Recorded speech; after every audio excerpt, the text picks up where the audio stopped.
Hello，我係阿 Kat。咁上個 video 咧就講到喺澳洲網購買嘢之前有咩要注意嘅。咁今個 video 咧就會講下買完嘢之後點樣去保護自己嘅權益。咁其實網購嘅問題咧，主要就發生喺你買咗嘢之後啦。咁主要可以分成你收到貨又或者收唔到貨呢兩方面嘅。其實喺一啲澳洲比較大嘅網購平台上面買嘢咧，你都會有一個叫做預計到貨時間嘅東西，叫 ETA 啊，係啦。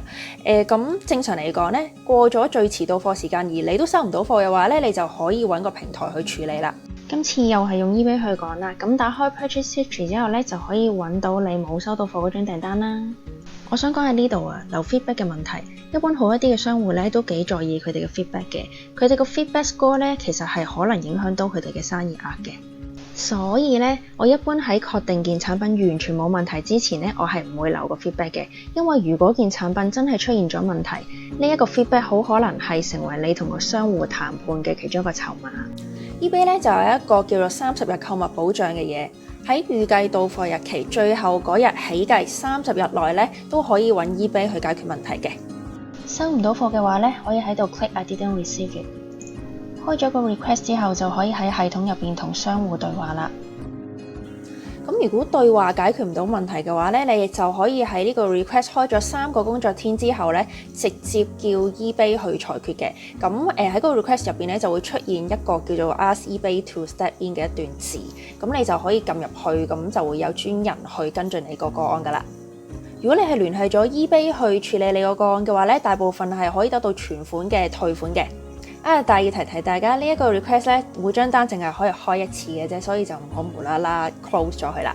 好，之後就講下，如果你收到件貨之後，件貨有問題，你想退又點做呢？其實收到貨之後咧，你最好咧就係當日就拆咗個 parcel 出嚟睇下入邊件嘢有冇事啦。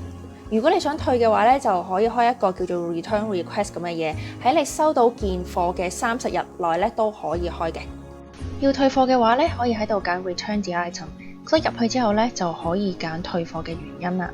呢度咧有好多原因可以俾你揀嘅，例如唔啱用啊，又或者唔想要等等。退貨嘅原因主要可以歸類為3個，分別係商戶有錯，例如係廣告資料錯咗啦；客人改變主意唔想要，又或者係件貨品壞咗嘅。如果係因為你自己唔想要改變主意而退貨，而件貨係完全冇開過嘅話咧，商戶係必須要俾你退嘅。但係如果開咗嘅話咧，商戶係有機會可能唔俾你退啦。咁就要睇翻每一個商戶自己嘅一個 return policy 啦。咁就可以喺呢度揾翻嘅。你可以喺產品嘅頁面揾到退貨政策嘅。撳呢個位就可以睇到佢詳細少少嘅退貨政策。呢件產品咧就係30日包退換，買家俾郵費。其實我攞呢個做例子咧，係因為我見到好多產品咧都係用呢一個政策咯。但係喺一般情況下，就算你件貨係開咗 eBay 嘅商戶咧都係會俾你退嘅，但係佢哋有可能咧會收你一個叫做 restocking fee 咁嘅嘢。總之就係喺退款入邊扣少少錢咁樣啦，最多咧就可以扣20%嘅。如果你收到 refund 之後覺得個商戶扣得太多 restocking fee， 你唔鋸嘅話咧，其實係有辦法解決嘅。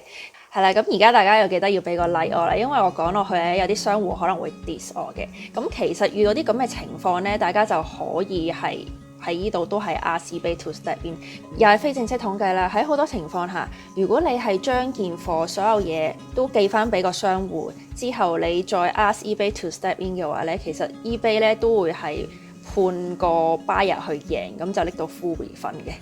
咁當然啦，件貨壞咗梗係可以退啦，30日內包退換啊嘛。如果過咗30日之後，大家想退貨嘅話咧，就可能要直接揾個商戶啦。好，之後你成功退到款或者退到貨之前咧，你都要將件貨去還翻俾個商戶先嘅。咁郵費邊個俾呢？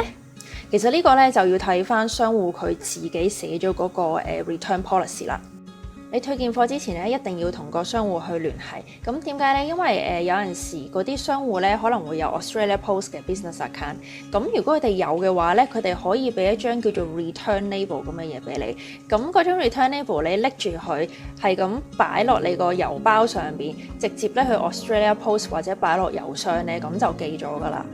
重點係其實佢哋嗰種 return label 咧，可能係幾蚊澳幣嘅咋，但係你自己拎去郵局寄嘅話咧，可能係幾十蚊澳幣嘅。咁可能佢本身咧就願意去幫你承擔個郵費，因為佢哋有 return label 啊嘛。但係如果你寄咗幾十蚊嘅話咧，佢哋又可能唔俾翻你㗎。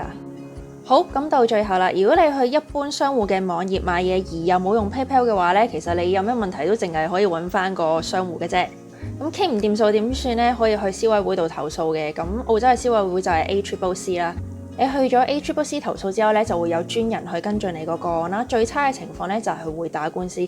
但係如果你嗰件貨唔係超級貴嘅話呢，應該就唔會同你打官司嘅。講起商戶嘅網站呢，我想介紹一間電器嘅 online store，咁佢個名叫做 Appliances Online。佢嘅服務呢真係超好啊！咁當然網上評分都好高啦。上一次呢又係鄰近 Christmas 喎，佢又做特價啦。咁我用290幾蚊澳幣呢買咗一部全新嘅洗衣機，真係仲平過二手啊！係啦，咁今日講到呢度先。如果大家中意我嘅 video 嘅話呢，就記得俾個 like 我同埋 subscribe channel 啦。拜拜。